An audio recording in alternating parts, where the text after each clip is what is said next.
अब यहाँ पर एक गतिवाद, मैं इसकी बात समझा रहा हूं आपको। सुधर्मा जी पंडित जी के मन में ये एक गतिवाद का सिद्धांत आया, लेकिन अब वो ये नहीं सोच रहे हैं कि संसार में तो अनंत जीव है, और अनंत जीव जो है सबको मरना है, ये बात तो निश्चित हो गई। संसार में जो जन्मा है उसकी जातस्य ध्रुवो मृत्यु, ये नियम है। जो जन्मा है उसको तो मरना ही मरना है। भाई महावीर स्वामी भी मरे कि नहीं मरे, पार्श्वनाथ भगवान भी मरे कि नहीं मरे, आदिनाथ भगवान भी मरे। अच्छा अच्छा ठीक है, उनके लिए मरना शब्द का अर्थ अलग क्यों है? इसलिए हमारे पास शब्द बहुत है। Sanskrit language is a rich language. हमने निर्वाण शब्द दिया है, हम हमारे लिए निर्वाण शब्द का प्रयोग नहीं कर सकते हैं। महावीर स्वामी का निर्वाण हुआ, अब महावीर स्वामी की मृत्यु हुई ये बोलना, और महावीर स्वामी का निर्वाण हुआ, तो दो में मृत्यु और निर्वाण का फर्क क्या है? हमारी मृत्यु होती है, हम मरेंगे, फिर जन्मेंगे, फिर मरेंगे, फिर जन्मेंगे, फिर मरेंगे, फिर जन्मेंगे। इसके लिए बार बार जिसका जन्म मरण मरण जन्म जन्म मरण मरण जन्म होता रहेगा, चलता रहेगा, उसी के लिए हम मरण शब्द का प्रयोग करें। लेकिन जिनका निर्वाण होता है दोबारा उनको जन्म लेना ही नहीं है, तो जन्म लेंगे ही नहीं तो मरेंगे भी नहीं। दोबारा जिनको जन्म नहीं लेना है, ऐसी जो मृत्यु प्राप्त करते हैं उनको निर्वाण कहते हैं। बोलिए खुशबू बहन, बोल सो ये नियम। तो जो आत्मा वापस अ, जन्म नहीं लेते और चलो पहले आप लिख लो, सॉरी, आप धीरे धीरे लिख लो, तो आपकी कोशिश करोगे ना तो ट्राई करिए। बोले मीना बहन जी।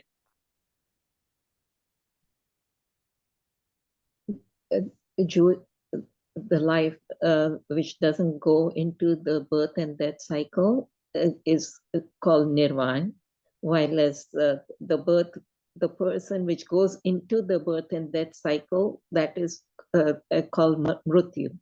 वेरी गुड, चलो अब बात आप समझ गए ना। तो जिनको इधर देखिए, ये है महावीर स्वामी, और ये इनका निर्वाण हो रहा है। अब महावीर स्वामी ये शरीर छोड़ करके उनकी भी आत्मा बाहर निकली। आ रहा ध्यान में आपको? देखिए दोनों को देखिए, ये मैं बात कर रहा हूं भगवान महावीर स्वामी की। अब यहाँ पर ये मृत्यु की उनकी कार्तिकी अमावस्या की तिथि है। इनको यहाँ गति नाम कर्म नहीं बांधना है, और इनके साथ कोई गति नाम कर्म है भी नहीं साथ में। अब कर्म साथ में नहीं है तो उनको तो शरीर तो छोड़ना है ना। गति आगे की बात हो गई, नेक्स्ट जन्म के लिए गति नाम कर्म चाहिए। अब इनको वापिस जन्म नहीं लेना है तो गति नाम कर्म बांधना ही है तो नहीं चाहिए, लेकिन शरीर तो छोड़ना है। निर्वाण मृत्यु तो होगी, शरीर का, शरीर छोड़ करके जीवात्मा का अलग होना, इसी को तो हम मृत्यु कहते हैं। अब यहाँ पर ये इनकी आत्मा ने शरीर छोड़ दिया, ये आत्मा इन चार गति में नहीं जाएगी, तो महावीर स्वामी की आत्मा बिल्कुल ये जो लोकांत में मोक्ष है वहां चली जाएगी। तो इनको यहाँ जा करके रहना है, तो अब दोबारा उनका जन्म नहीं कहा जाएगा। जो मोक्ष में जाता है उनका जन्म नहीं कहा जाता है। आ गई बात ध्यान में? वो वहां पर अपनी तरह से उनको अपने स्थान पर वहां स्थिर होना, आत्मा वहां स्थिर हो। लेकिन अब महावीर स्वामी की बात आप छोड़िए,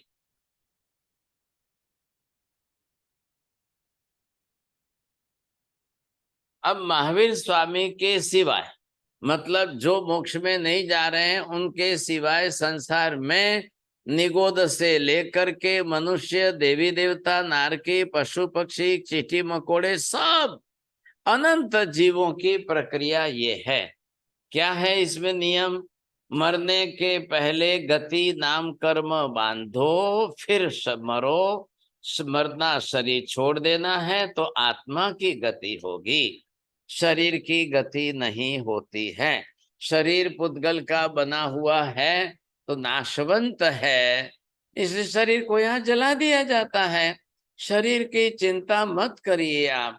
हाँ, लोग व्यवहार से उसकी व्यवस्था सही करिए, इसमें दो राय नहीं है, क्योंकि अंतिम संस्कार करना है। उन्होंने 100 बरस जिया है, ये हमारे पिताजी हैं, ये हमारे मातोश्री है, जो है give him the proper full respect them. अब उनके शरीर को आप अग्नि संस्कार करेंगे, जलाएंगे। अब सभी लोगों ने अपनी अपनी मान्यताएं बनाई है, कोई जलाएंगे कोई नहीं जलाएंगे, जिनको नहीं जलाना है वो नहीं जलाएंगे, दफनाएंगे, ठीक है, वो जाने। लेकिन अब शरीर का कोई काम नहीं है, शरीर अन्य गति में जाता ही नहीं है, सिर्फ और सिर्फ जाने वाली चेतन आत्मा ही है। हाँ, अब ध्यान से सुनना। जो लोग मृत्यु के बाद जीव की गति दूसरा जन्म मानते ही नहीं, स्वीकारते ही नहीं है, उनका क्या होगा?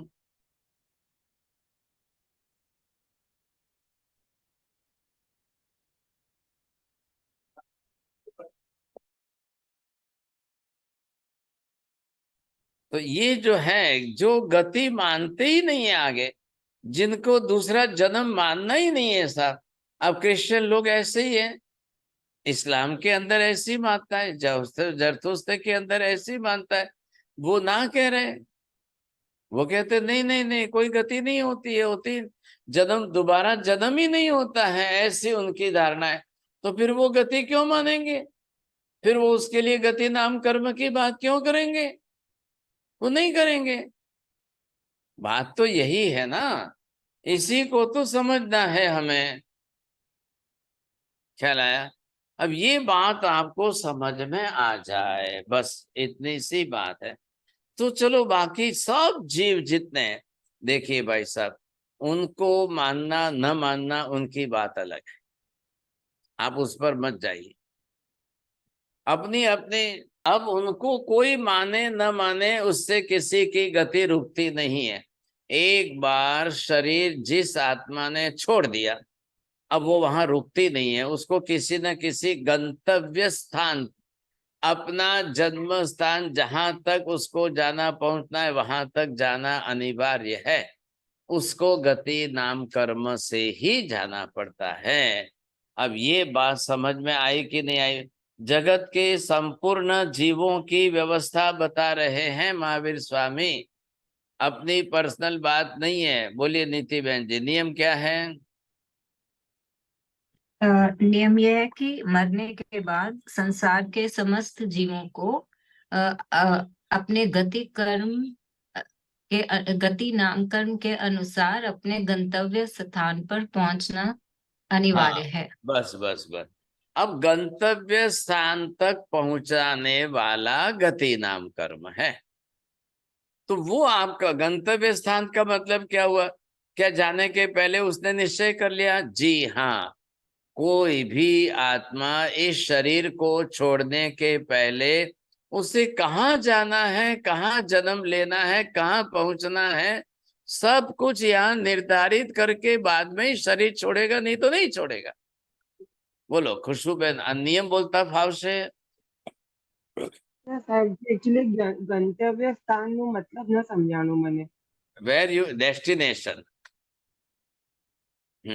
Where you want to go, that you say. चलिए, ये बरोबर समझ में आ गई सीमा बहन जी, बोलिए।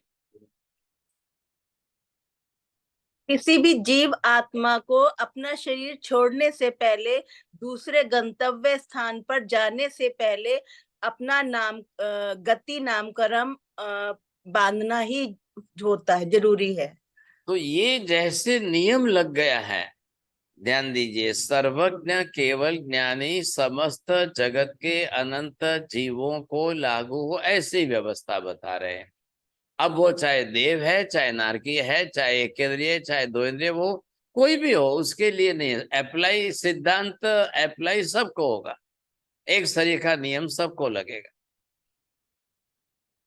अब वो कोई भी हो, तो उसमें जो जीव है, इधर देखिए प्रक्रिया सबके लिए है।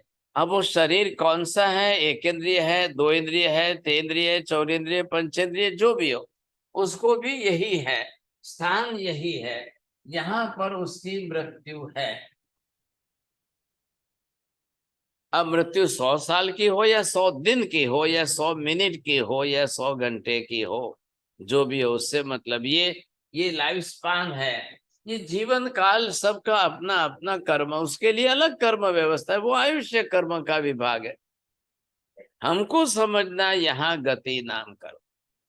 अब मरना है यहाँ, अब कोई यहाँ बांधे, कोई यहाँ बांधे, अब कोई यहाँ पर बांधेगा, कोई यहाँ पर बांधेगा, कोई जहां जिसको जो जहां बांधना है बांधे,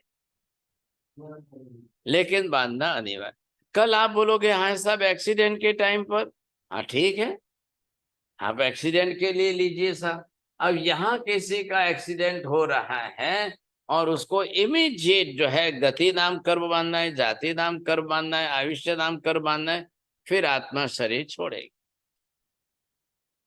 तो 2 आधी मिनट समझ लो, 10 सेकंड समझ लो, 20 सेकंड समझ लो, एक ध्यान में रखिए बात बरोबर, आत्मा को कर्म बांधने के लिए 1 सेकंड भी नहीं लगती है, एक समय ही लगता है, ज्यादा की उसको आवश्यकता ही नहीं है। बोलिए चौड़िया जी, ध्यान में आई बात?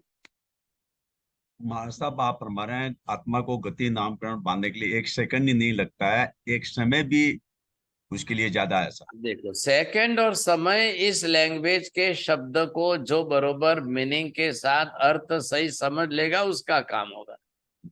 आगे ना बात, हमारी लोक भाषा का व्यवहार सेकंड है, वो ठीक है, आप समझ गए, लेकिन इसका अर्थ आपको समझना है।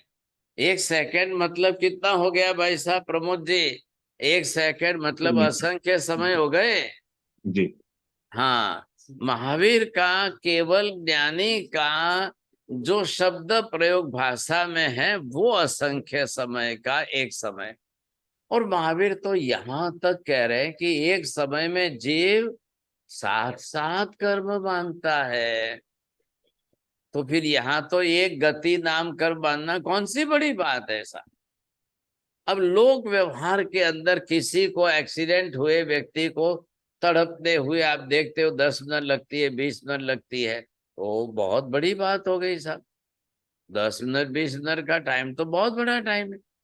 तो जीव को जो है, तो नियम तो यही रहेगा, समय कम है कि ज्यादा है, हमारी बुद्धि के बाहर की बात है, हम समझ नहीं पाएंगे कि इस जीव को कितना समय लग रहा है, हम नहीं समझ पाएंगे।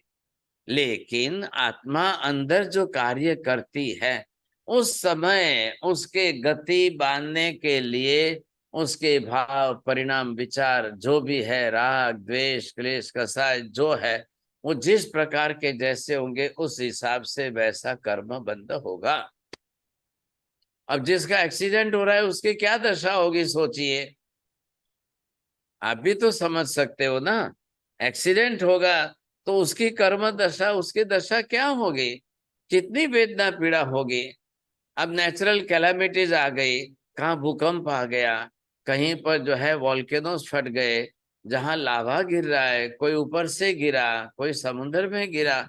आजकल जो सुसाइड भी करते हैं ना, 50वें मंजिल पर जाकर के वहां से छलांग लगा देते हैं। अब 50वीं मंजिल से नीचे आकर गिरेगा, उसको 50 सेकंड तो लगेगी कि नहीं? मैं मिनट नहीं बोल रहा हूँ, 50 सेकंड बोल रहा हूँ। उधर से ऊपर से 50 सेकंड में वो 50वीं मंजिल से नीचे गिरकर आएगा। अब जमीन पर गिरेगा, अब पीठ के बल गिरेगा कि सिर के बल गिरेगा कि पैर के बल गिरेगा कि किस तरह से सिर फटेगा साहब। अब 50 सेकंड गिरने की, सिर फटने की जितनी सेकंडें लगे, मरने तक के लिए तड़पते हुए कितनी सेकंड में मरे, उसके बीच में उसको अनिवार्य रूप से गति नाम कर्म बांधना ही बांधना है। अब वो गति नाम कर्म बांधेगा और इस कर्म के आधार से आयुष्य भी साथ में बांधेगा, जाति भी बांधेगा, तभी मरेगा, नहीं तो नहीं मरेगा।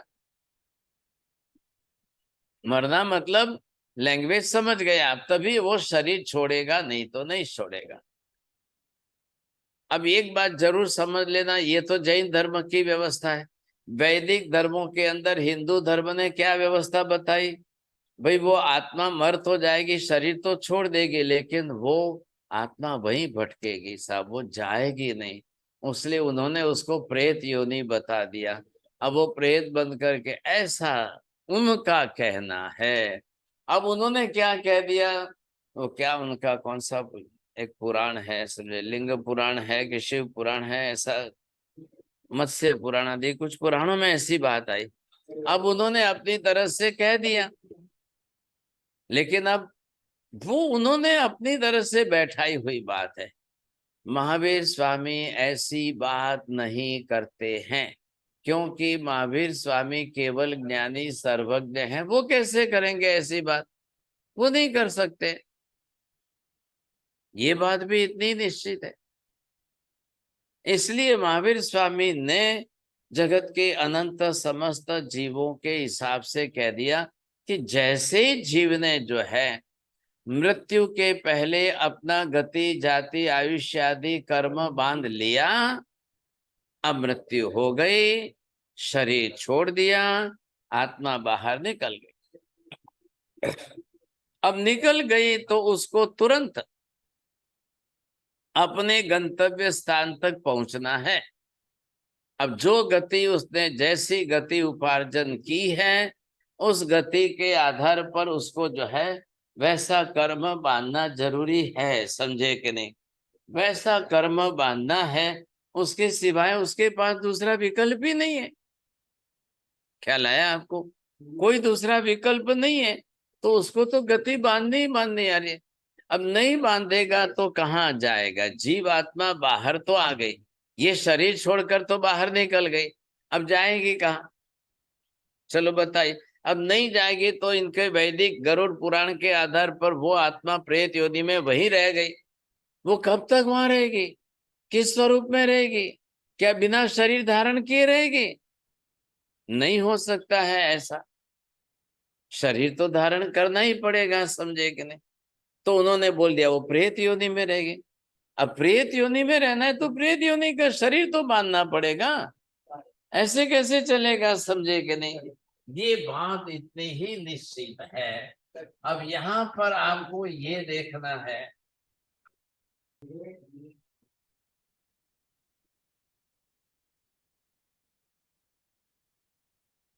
हाँ जी, ये आप क्या देख रहे हो? 14 राज लोक का संपूर्ण संसार, जिसमें अनंत जीवों का गमन आगमन, आना जाना, जन्म मरण।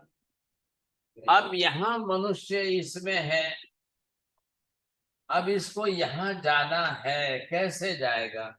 या इसको यहाँ जाना है, इधर देखिए खुशबू बहन, ये हो गया गंतव्य स्थान, जहां जाना है वो उस गति का ये स्थान। तो ये कौन सा है नीचे? ये नरक गति का स्थान है। ये ऊपर के स्वर्ग का देव देवी का स्थान है। यहाँ पर कौन रहते हैं? देवता रहते हैं। यहाँ तक जो है सिर्फ देवियां रहती है। अब यहाँ पर कौन रहेंगे साहब? तिर्यंच गति के जीव रहेंगे।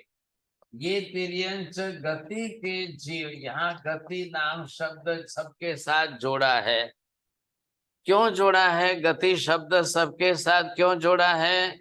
मेहता जी बोलिए। अब आप सबके साथ गति शब्द, नरक के साथ क्या जोड़ा है? गति शब्द। देव के साथ क्या जोड़ा है? गति शब्द। मनुष्य के साथ क्या जोड़ा है?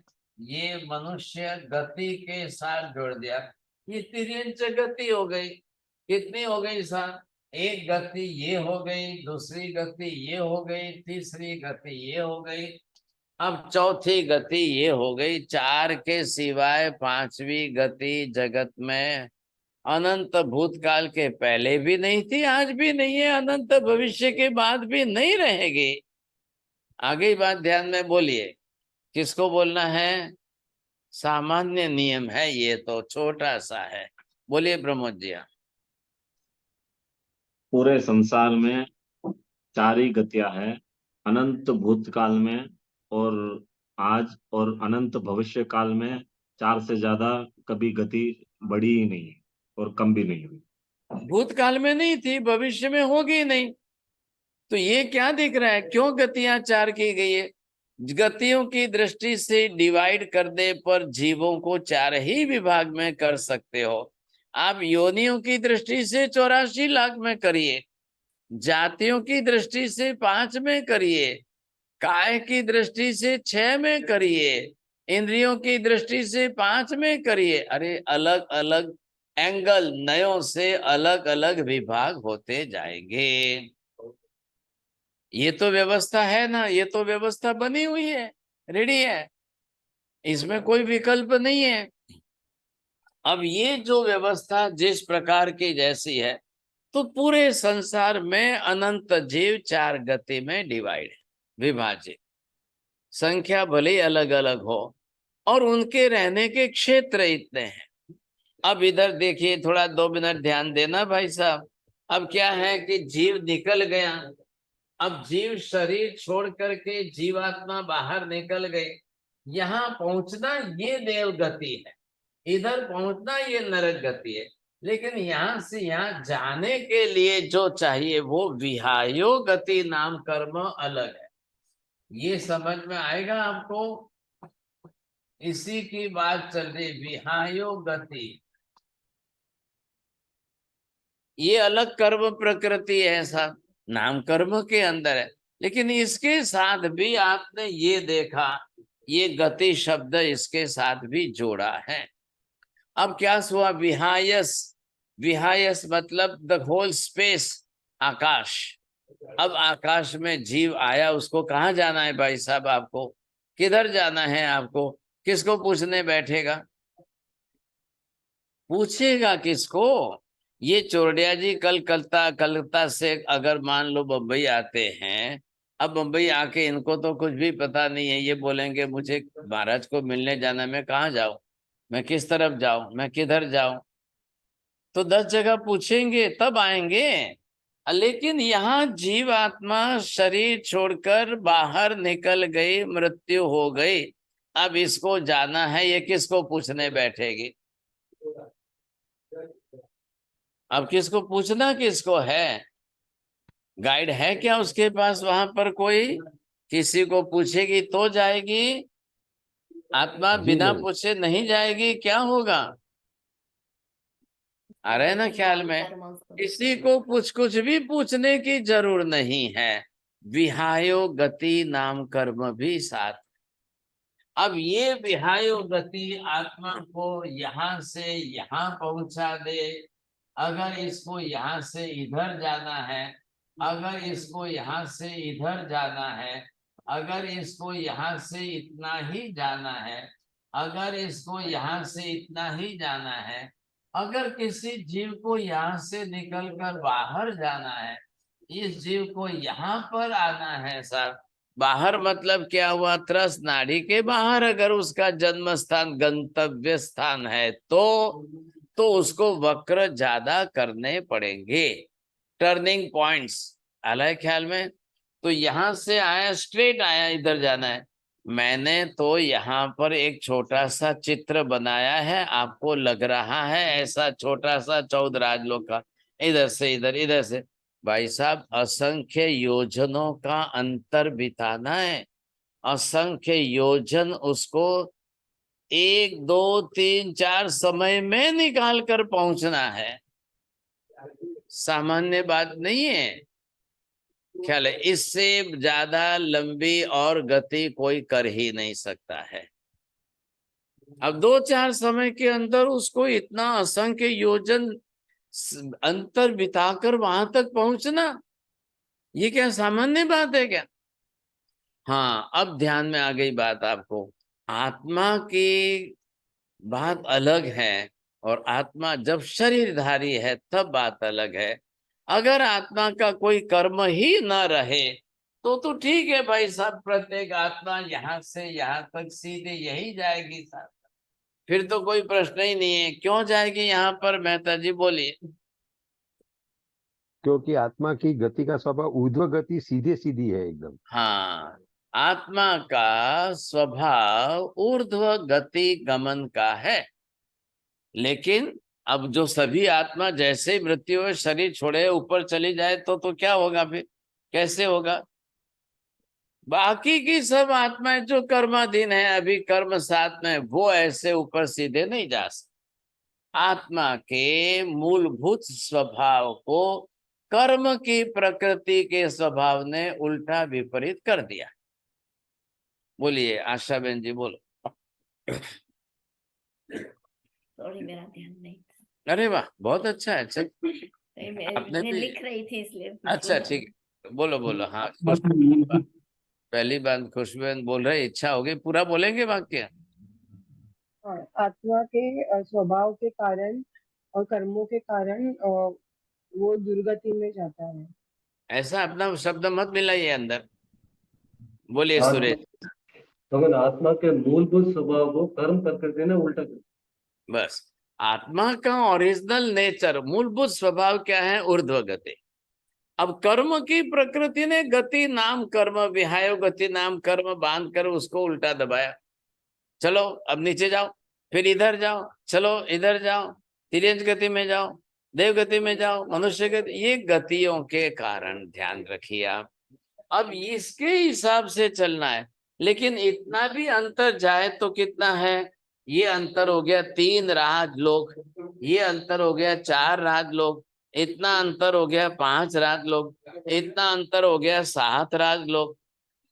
कोई सामान्य खेल है क्या? एक राजलोक बरोबर असंख्य योजन होते हैं। असंख्य योजन जाना है, ऐसे ही संभव नहीं है भाई साहब। इधर से उधर जाओ कि इधर से उधर जाओ।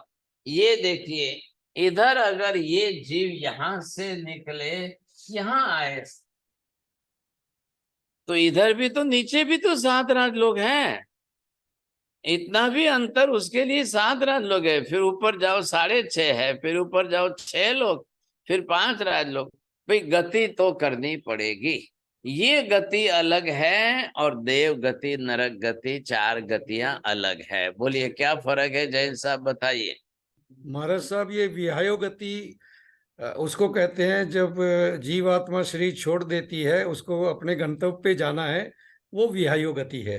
हाँ, और देव गति और नरक गति तो उसके जैसे स्वभाव के बता रखे 4 गतियों में से देव गति जहाँ है, जन्म, लंबा मत करो, इधर उधर मत करो, जहाँ जन्म लेना है 4 बस गति नाम कर। मरण बोलो। के बाद 4 गतियों में जीव बस जाता है। बस, अरे बस भाई साहब, आप रुकेंगे नहीं, बड़ा मुश्किल हो जाएगा। बोलिए हाँ नीति बहन जी, क्या कहेंगे? दोनों दोनों एक एक लाख के 2 वाक्य, ये ज्यादा नहीं है।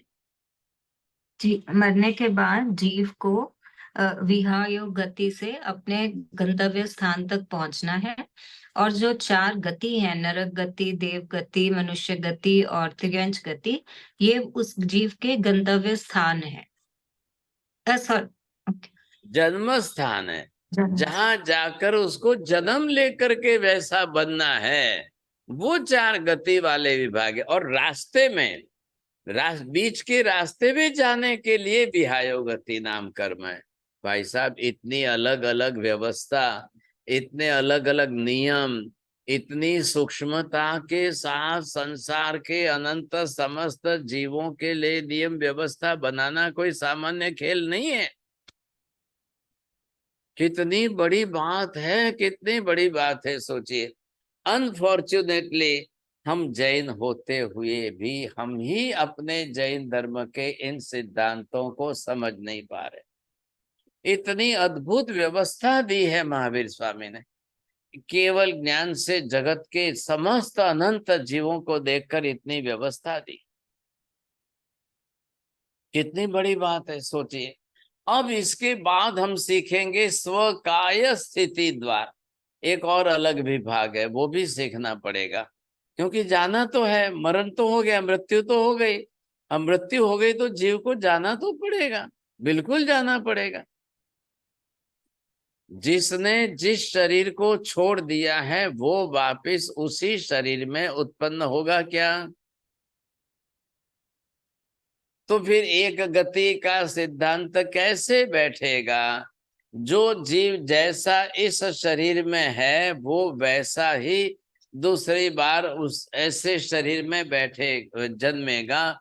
ये सिद्धांत सुधर्मा जी का कैसे ठहरता है? आ रही है बात समझ में? अब जो जीव अपना ही शरीर छोड़ करके अपने शरीर में जन्म ले, लेकिन उसको वो शरीर छोड़ दिया तो वापिस वो बनेगा क्या? ये ध्यान रखिए। जब आत्मा ने अपना शरीर छोड़ दिया, अब चलो जलाने वाले कल जलाएंगे, नहीं जलाने वाले गाड़ देंगे, तो वो आत्मा अगर जाए वापिस आके अपने शरीर में कीड़े मकोड़े बन करके जन्म ले तो गति बदली कि नहीं बदली? तो फिर वो दोबारा मनुष्य कैसे बना, घोड़ा घोड़ा कैसे बना, पशु पशु कैसे बना? वो जिसने जो अपना शरीर छोड़ा है और उस शरीर में अगर वो वापस उत्पन्न होता है, ध्यान रखना, हो सकता है, लेकिन कैसे होगा?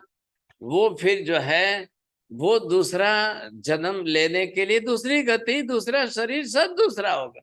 उसको मकोड़ा बनना पड़े, उसको वंश बनना पड़े, बैक्टीरिया बनना पड़े, 2 इंद्रिय में आना पड़े, 3 इंद्रिय में आना पड़े, वो उस शरीर में जाकर के कीड़े मकोड़े के रूप में पैदा हो।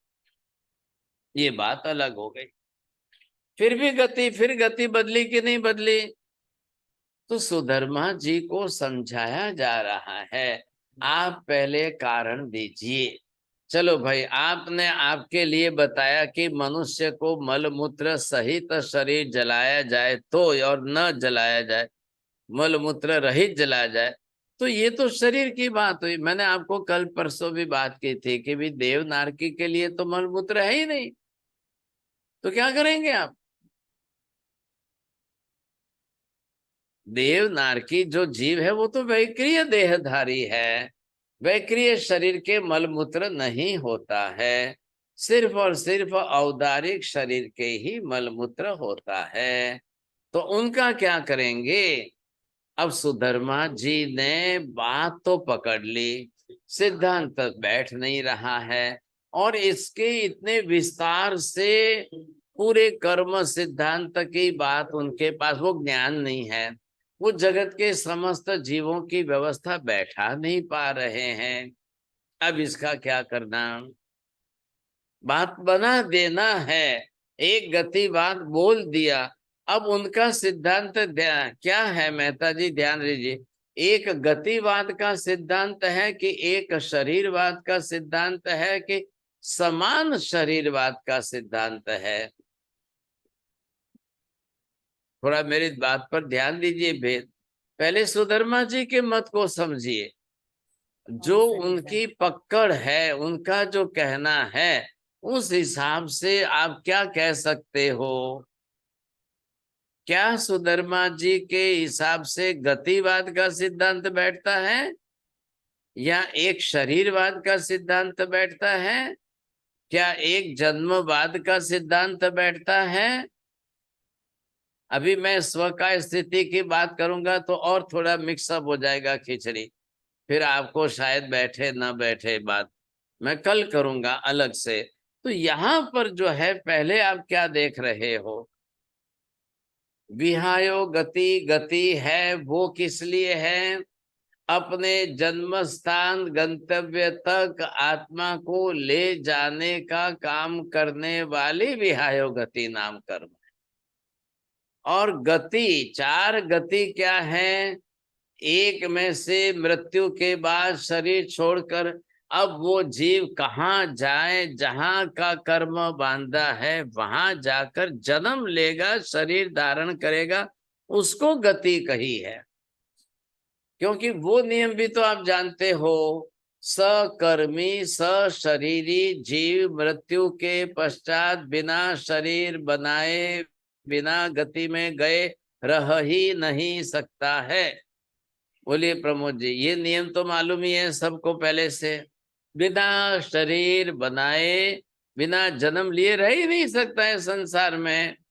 तो अब उन्होंने क्या बताया, मनुष्य मर गया, अब उसके बाद उसको प्रेत योनि में रखते हैं सब। अब प्रेत योनि में क्यों रखते हैं?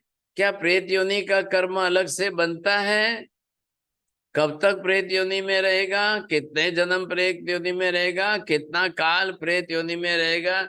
अब उसके लिए उन्होंने व्यवस्था बैठाई कि मरने वाले का बेटा जब जब तर्पण करता रहेगा तब तक प्रेत आत्मा ऊपर ऊपर के लोक में जाती रहेगी। अब ये कोई बात है? ऐसी बातें गरुड़ पुराण की बात है, ध्यान रखना। अब ये ऐसी बातें बैठती कैसे? जगत की व्यवस्था कैसे होगी? अरे भाई साहब, आज भी दुनिया के अंदर 37% लोग ऐसे हैं कि जिनकी शादियों के बाद में संतान नहीं होती है।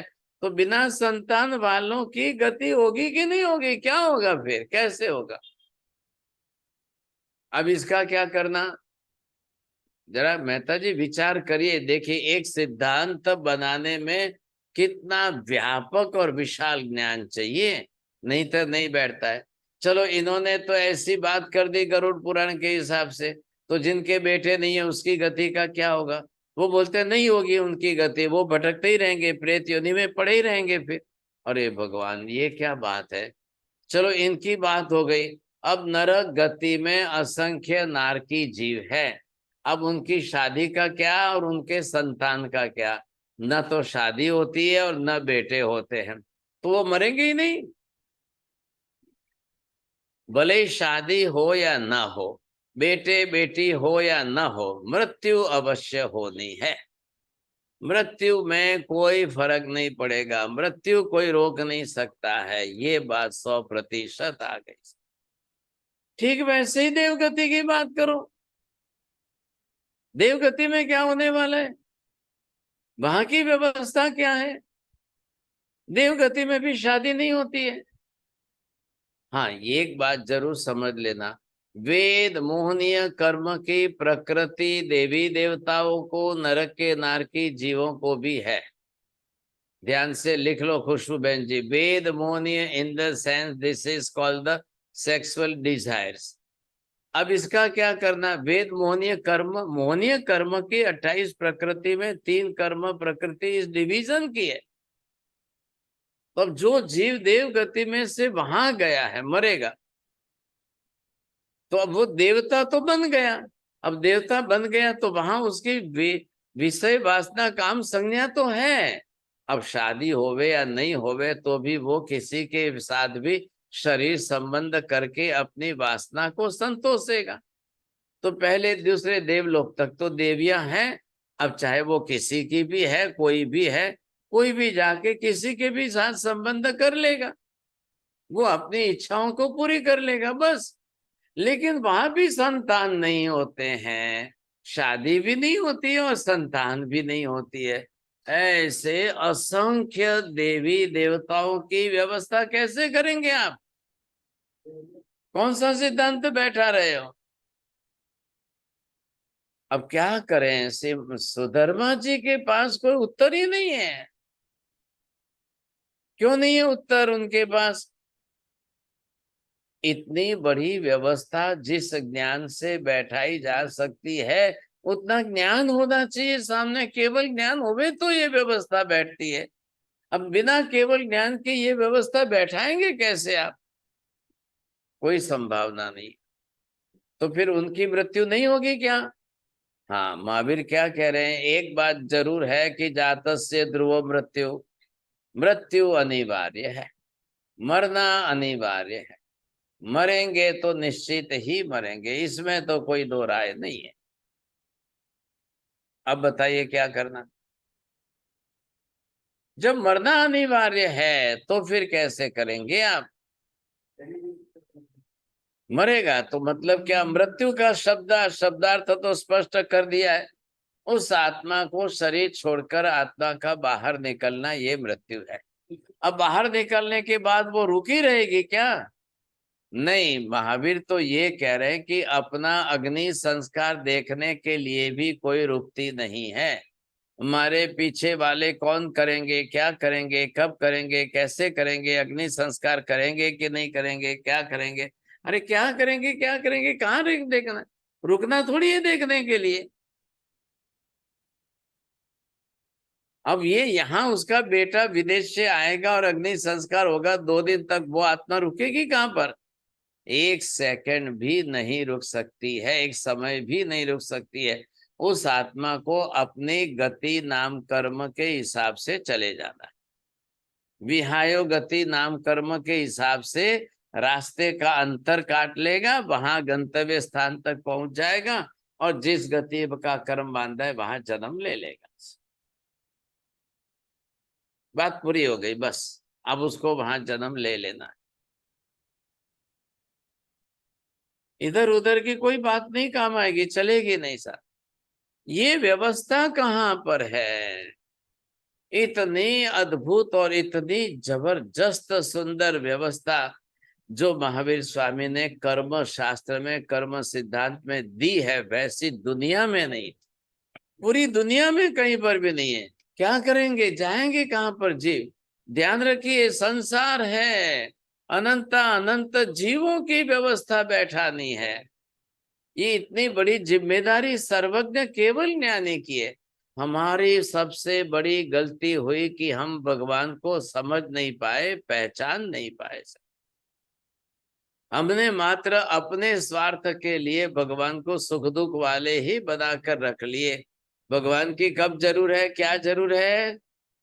दुख की बात, दुख की परिस्थिति में भगवान को जाकर कह देंगे भगवान मेरा दुख दूर कर दो। अरे भाई साहब, ये इसके लिए भगवान नहीं होते, आपका कर्म है, आप समझो। लेकिन एक केवल ज्ञानी तीर्थंकर भगवान की कितनी बड़ी जिम्मेदारी है कि अनंत अनंत सूक्ष्म से स्थूल तक के समस्त जीवों को देखकर समझकर उनका जन्म मरण जीवन गति कर्म आदि सब कुछ देख करके बताना, इसके लिए भगवान केवल ही है और इसके लिए भगवान की आवश्यकता है। हमने हमारे सुख दुख के लिए उनको पकड़ के रखा, ये हमारी गलती है, हमारा मिथ्यात्व है। क्या हो गया भाई साहब, टाइम हो गया? अच्छा अच्छा अच्छा, चलिए बोलिए चौड़िया जी। हाँ महाराज, हाँ महाराज साहब, आप जैसे अपने बता रहे हैं कि भी क्रिश्चियन लोग, मुस्लिम लोग वो बोलते हैं कि आत्मा का दोबारा जन्म नहीं लेता, आत्मा 13 दिन तक, वो कितने दिन तक घूमती रहती है। तो वो कौन से शरीर में रहती है, किस टाइप के क्या शरीर में? तो कैसे बताएंगे, दूसरा शरीर कैसे बताएंगे? तो हो गया ना जन्म फिर। तो बिना शरीर का आत्मा वो लोग क्या बताते हैं, कैसे रहती है? अरे भाई साहब, वो आत्मा और शरीर और अलग कुछ मानते ही नहीं है। What the Christian says according to the Bible, they says that that person is not dead, you see. He is just sleeping in the grave. The day of judgment will come, the God will come back again and he will ring the bell. All those who are sleeping in the deep sleep in the grave, they will awake and they will come out and they will feel everything good. अब ये उनकी Bible कह रही है, मैं क्या करूं बताइए। अब मैं बोलूं तो कोई नाराज होते हैं कि महाराज आप दूसरे धर्म की क्रिटिसाइज करते हैं। भाई क्रिटिसाइज नहीं है, उनका क्या कहना है, उनका क्या मानना है, ये बात है। वो कौन जानेगा, कौन समझता है, बताइए मुझे आप। इसलिए वो कहते हैं कि हमने सुरक्षित एक डब्बे के अंदर बॉक्स में उसको नीचे सुरक्षित रखा है। He is just sleeping, he is just sleeping in the deep sleep, just waiting for that the day of judgment. When the day of judgment will come, the God will come back again and he will ring the bell. All those who are sleeping in the grave, they will awake.